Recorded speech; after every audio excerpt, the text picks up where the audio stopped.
Bonsoir à toutes et à tous, bienvenue à votre rendez-vous quotidien avec l'actualité internationale. Voici les grands titres de ce journal. L'Union européenne et Israël ont conclu un accord visant à faciliter l'acheminement de l'aide humanitaire vers la bande de Gaza. En France, le Parlement adopte définitivement le projet de loi pour refonder Mayotte. En République démocratique du Congo, une plainte déposée en Belgique vise plusieurs proches du président Tshisekedi. Au Sénégal, 201 migrants interceptés dans le delta du Sine Saloum alors qu'ils tentaient de rejoindre l'Espagne. En Turquie, le chef du PKK, Abdullah Öcalan, annonce le lancement du processus de désarmement. Au Liban, une plainte inédite déposée contre le numéro 2 du Hezbollah, Naïm Kassem. Et enfin, au Tchad, signature d'un accord de paix entre les communautés impliquées dans les violences de Mandakao. Nous commençons ce journal au Proche-Orient où une avancée diplomatique a été annoncée. L'Union européenne annonce un accord avec Israël pour renforcer l'aide humanitaire à Gaza. La chef de la diplomatie européenne, Kaja Kallas, a annoncé ce jeudi 10 juillet 2025 qu'un accord a été conclu entre l'Union européenne et Israël en vue d'élargir l'accès humanitaire à la bande de Gaza. Selon Mme Kallas, cet accord prévoit l'ouverture de nouveaux points de passage afin de permettre à un plus grand nombre de camions d'aide et de nourriture d'entrer dans l'enclave palestinienne. L'objectif est de faciliter l'acheminement de produits de première nécessité vers une population gravement affectée par des mois de conflit. Dans le cadre de cet accord, les autorités israéliennes se sont engagées à augmenter le volume quotidien d'aide humanitaire autorisée à entrer dans Gaza. Des efforts seront également faits pour réactiver les routes humanitaires via l'Égypte et la Jordanie, permettant une meilleure distribution sur l'ensemble du territoire. Par ailleurs, l'Union européenne indique que des mesures seront prises pour sécuriser les opérations humanitaires, notamment en assurant la protection des travailleurs sur le terrain et en soutenant les infrastructures vitales telles que la production d'eau potable et les réseaux de distribution de nourriture. Ce nouvel engagement intervient alors que plusieurs organisations internationales avaient dénoncé ces dernières semaines les restrictions imposées par Israël à l'entrée de l'aide aggravant une situation humanitaire déjà critique. L'accord prévoit une mise en œuvre dans les prochains jours et un suivi sera assuré par la diplomatie européenne. Kaja Kallas a par ailleurs indiqué qu'un rapport sur le respect des droits de l'homme par Israël sera présenté aux États membres de l'Union européenne dans le cadre de l'évaluation de l'accord d'association entre les deux parties. L'Union européenne réitère également son appel à un cessez-le-feu immédiat ainsi qu'à la libération des otages toujours détenus depuis le début du conflit. Direction l'Hexagone où le Parlement vient d'adopter une réforme controversée. Le Parlement adopte définitivement le projet de loi pour refonder Mayotte.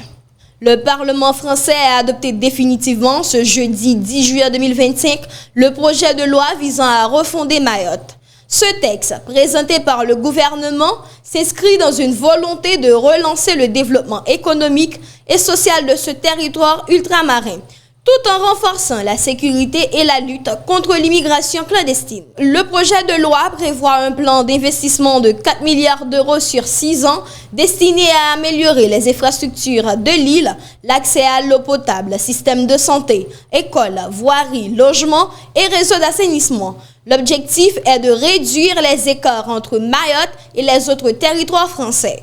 Le texte inclut également un engagement de convergence sociale avec pour ambition d'aligner progressivement les prestations sociales, RSA, SMIC et allocations sur celles de la métropole d'ici 2031. Cette mesure vise à répondre aux fortes attentes des Mahorais en matière d'équité. Sur le plan sécuritaire, la loi durcit les règles en matière de séjour pour lutter contre l'immigration irrégulière. Elle introduit des dispositifs facilitant la démolition des habitats illégaux et la prévention de leur reconstruction.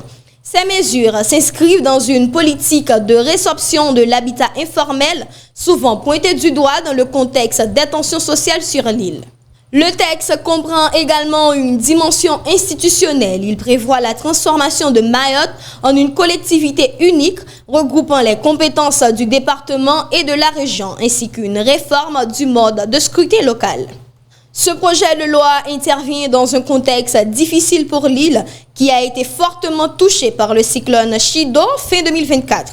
Une première loi d'urgence avait été adoptée en février 2025 pour répondre aux besoins immédiats liés à la catastrophe. Le gouvernement présente cette réforme comme une étape structurante pour Mayotte, visant à améliorer durablement les conditions de vie de sa population tout en maîtrisant les flux migratoires. La promulgation du texte est attendue dans les prochains jours. En Afrique centrale, une affaire judiciaire secoue la présidence congolaise. Une plainte déposée en Belgique vise plusieurs proches du président Tshisekedi. Une plainte a été déposée le mardi 8 juillet 2025 auprès du parquet fédéral de Bruxelles contre plusieurs membres de l'entourage du président congolais Félix Tshisekedi. Le document de 80 pages intitulé « Dénonciation de faits » met en cause 9 proches du chef de l'État. Tous sont détenteurs de la nationalité belge, ce qui permet à la justice belge de se saisir de l'affaire en vertu de sa compétence extraterritoriale. La plainte, initiée par un collectif d'avocats belges et congolais sous la direction de M. Bernard Manguin, a été déposée avec le soutien d'organisations congolaises de la société civile, notamment des ONG implantées dans l'ex-Katanga et d'anciens cadres de la société minière publique GECAMINE. Elle dénonce un système présumé de pillage organisé des ressources minières, en particulier dans les provinces de Lualaba et du Haut-Katanga. Parmi les chefs d'accusation figurent notamment des faits de corruption, détournement de fonds publics, blanchiment d'argent et criminalité financière. La plainte s'appuie en partie sur un rapport publié en avril 2025 par l'ONG DESC, qui faisait état d'une exploitation désordonnée et opaque du secteur minier par des personnes proches du pouvoir, avec des pertes estimées à plusieurs dizaines de millions d'euros par mois pour l'État congolais. Les plaignants justifient leur recours à la justice belge par l'impossibilité, selon eux, d'obtenir des poursuites équitables en République démocratique du Congo. Ils estiment que les institutions judiciaires locales sont sous influence directe du pouvoir exécutif, rendant difficile toute enquête indépendante. La justice belge doit désormais analyser les éléments fournis pour déterminer s'il y a lieu d'ouvrir une enquête. Cette démarche pourrait à terme conduire à l'émission de mandats d'arrêt internationaux ou à l'engagement de poursuites pénales en Belgique. Cap sur l'Afrique de l'Ouest avec un nouvel épisode de la crise migratoire. Au Sénégal, les forces armées ont intercepté dans la nuit du 8 au 9 juillet 2025 un groupe de 201 migrants dans le delta du Sine Saloum, une zone souvent utilisée comme point de départ vers les côtes européennes. L'opération a été menée par la station navale de Foundiougne dans le cadre des patrouilles de surveillance maritime visant à lutter contre l'immigration irrégulière. Selon les autorités, les migrants se préparaient à embarquer à bord d'une pirogue en direction de l'Espagne. Parmi eux figuraient des femmes et des enfants. Leur identité et nationalité n'ont pas encore été rendues publiques. À leur interception, les personnes concernées ont été prises en charge par la gendarmerie, puis confiées aux services sociaux compétents pour l'enregistrement, l'évaluation de leur situation et les soins nécessaires.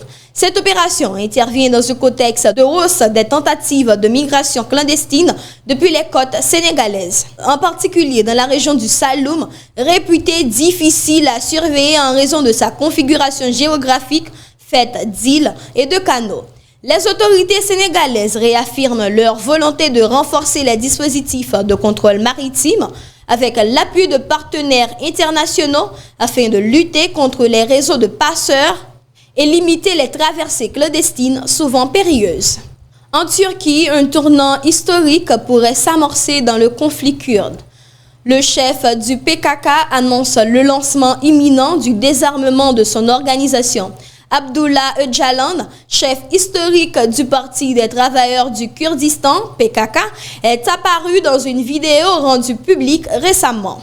Enregistré depuis l'île prison où il est détenu, cette diffusion intervient alors que le processus de désarmement du PKK, dont la dissolution a été annoncée en mai 2025, doit prochainement débuter.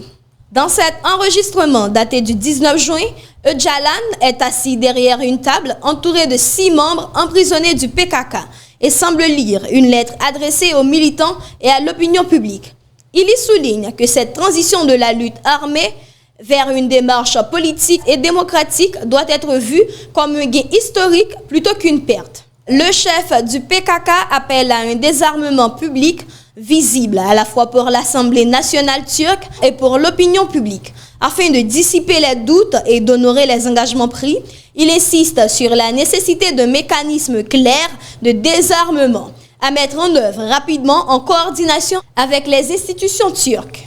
Cependant, plusieurs incertitudes demeurent concernant les modalités précises du désarmement, notamment quant aux conditions négociées. Le parti pro-kurde, la démocratie et le progrès DEM, qui a récemment rencontré le président Recep Tayyip Erdogan, maintient ses revendications pour un cadre démocratique plus large. La première cérémonie symbolique de dépôt des armes par des combattants du PKK est prévue pour la fin de cette semaine dans la région autonome kurde d'Irak, marquant une étape clé dans ce processus. Au Liban, une démarche judiciaire inédite vise un haut responsable du Hezbollah.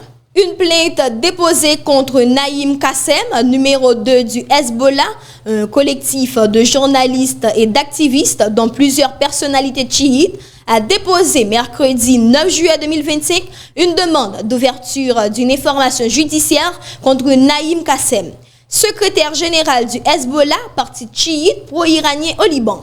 Les plaignants reprochent à Naïm Kassem des accusations graves, notamment la violation de la constitution libanaise, l'incitation aux tensions confessionnelles et à la confrontation avec une puissance étrangère, en l'occurrence les États-Unis.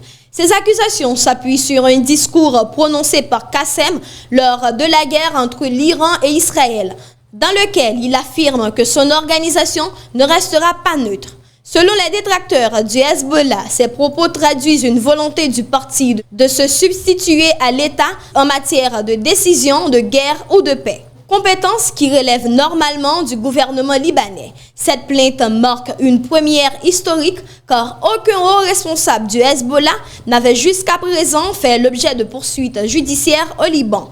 La décision d'engager ou non une procédure appartient désormais au procureur général. Cette affaire reflète l'affaiblissement du Hezbollah qui subit d'importantes pressions tant au niveau local qu'international pour remettre son arsenal à l'État libanais. Toutefois, le parti chiite continue de refuser de déposer les armes dans la région nord du fleuve Litanie, tant que l'armée israélienne occupe encore une partie du territoire libanais. Enfin, au Tchad, des avancées pour sortir d'une crise communautaire meurtrière.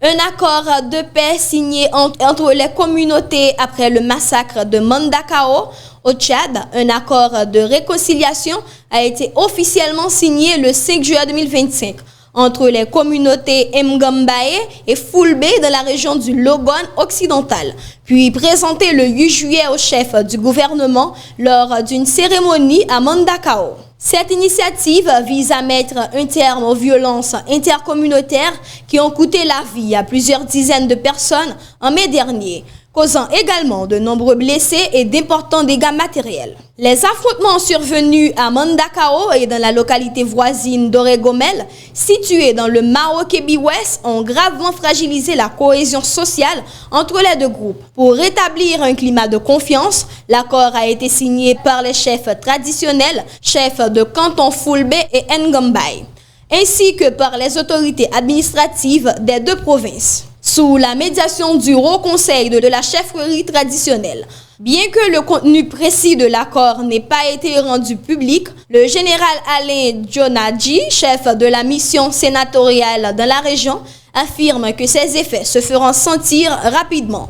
Il annonce également la mise en place d'une comité de veille chargée de suivre la bonne application de l'accord et de prévenir tout nouveau conflit. Le général a également lancé un appel au retour des populations déplacées, les invitant à regagner leur domicile et à reprendre normalement leur activité agricole et commerciale. Des forces de défense et de sécurité ont été déployées pour renforcer la stabilité dans les zones concernées et contenir toute tentative de reprise des hostilités.